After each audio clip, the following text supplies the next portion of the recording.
23년 만에 미국 증시가 멈춰선 날인 어제 월가는 11년간 이어온 세계 증시의 호황이 끝났다는 선언을 했습니다. 코로나19 여파에 따른 세계적인 경제 불황, 앞으로 어떻게 전개될 수 있는지 증권 전문가 모시고 이야기 나눠봅니다.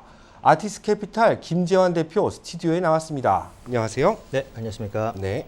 서킷 브레이커가 발동한 어제 뉴욕 증시 정말 참담했다고 들었습니다. 현재 이 상황 얼마나 일반적이지 못한 상황인지 그리고 사태의 심각성에 대해 좀 설명해 주시죠. 일단 서킷 브레이커가 작동했다는 것은 뭐 일반적이지 않은 상황입니다. 제가 기억하기로도 1997년도 IMF 때 그때 사태 이후 처음으로 이제 발동된 거기 때문에 어떻게 보면은 이게 거의 23년 만에 발동된 거죠.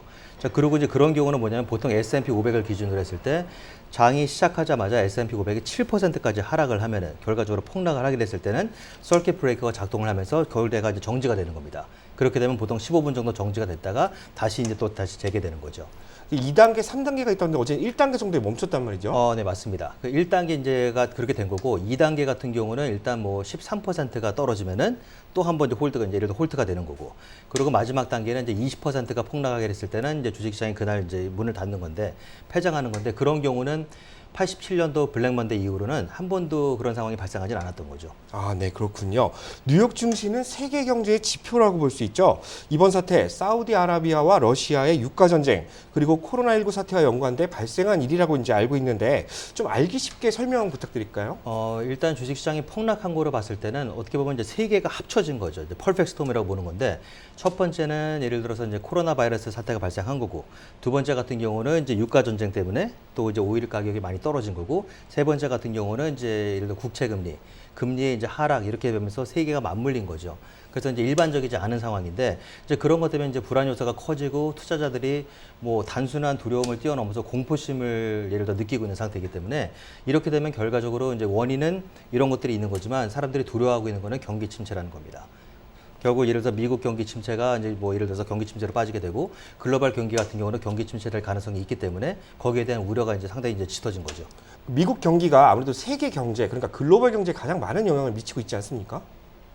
네, 맞습니다. 그렇기 때문에 이제 미국 경기가 일단 주식시장이라는 것 자체는 미국도 마찬가지고 유럽도 아시아도 서로 맞물려 있기 때문에 서로에 영향을 주는 겁니다. 그래서 가령 예를 들면은 아시아 증시가 뭐 예를 들어서 이제 뭐 전날에 뭐 크게 폭락을 했다 하게 됐을 때는 미국 증시도 또 영향을 받게 되는 거고 유럽 증시도 같이 영향을 받게 되는 거고 이렇게 서로 돌아가게 되는 거지만 어느 순간에 고비가 예를 들어서 고리가 끊어질 때가 있습니다. 예를 들어서 이틀 연속 아시아 증시가 폭락을 했는데 미국 증시는 폭락하지 않고 호재가 생겨서 반등을 했다. 이렇게 되면은 서로 돌아가는 거가 이제 거기서 끊기고 새로 또 올라갈 수 있는 그런 또 가능성이 이제 있는 거지만 지금처럼 미국 경제가 이제 뭐 전 세계 경제를 움직이고 있는 상태이기 때문에 다른 시장들도 같이 영향받다고 보는 거는 뭐 맞는 거죠.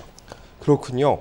이미 그 주요 투자자들을 중심으로 돈을 빼고 있는 것, 그러니까 돈의 탈출이 가속화되고 있다. 이런 이야기 들리거든요. 어떤 상황입니까? 일단은 사람들이 두려움에 의거해서 이제 파는 거죠. 뭐 한마디로 무조건 팔고 보자. 이제 패닉 셀링이 너무너무 엄청나게 몰려오기 때문에. 이런 걸 패닉 셀링이라고 하는군요. 패닉 셀링, 네, 맞습니다. 그러니까 뭐 한국말로 번역을 하게 되면은 뭐 일단 무조건 팔고 보자는 얘기죠.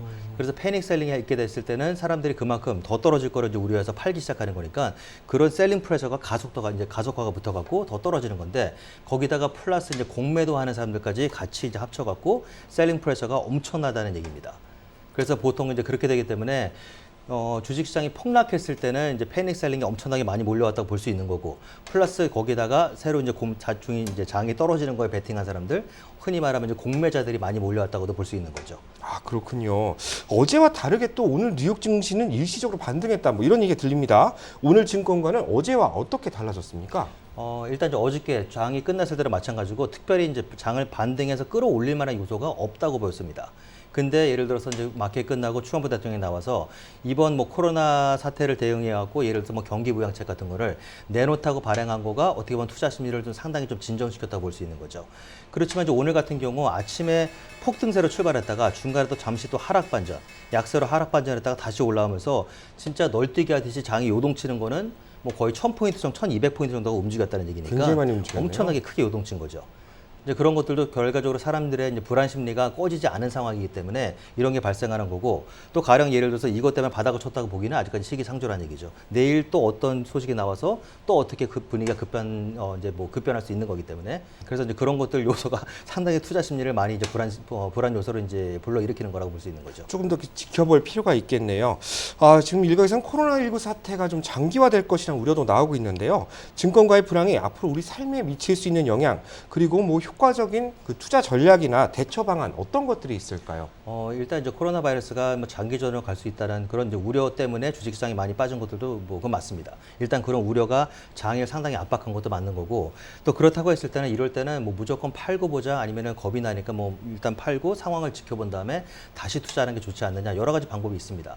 그 대신에 이제 그렇지만 전문가들도 의견이 이제 엇갈리는 것처럼 보통 이럴 때는 예를 들어서 투자하는 거가 어떤 한 종목에 집중적으로 투자하는 게 아니라 분산 투자를 통해서 포트폴리오를 만든 다음에 거기서 시간이 될 때마다, 장이 하락할 때마다 단계적으로 조금씩, 그러니까 인크레멘탈 바이라고 하는데, 그런 것들을 예를 들어서 이제 그런 투자 전략을 쓰는 거가 아무래도 나중에 회복하거나 반등할 때 그만큼 지금 이제 기회를 볼 수 있고, 어떻게 보면 지금 투자하는 거가 예를 들어서 12년 만에 오는 기회라고 볼 수 있는 사람들도 많다는 얘기죠.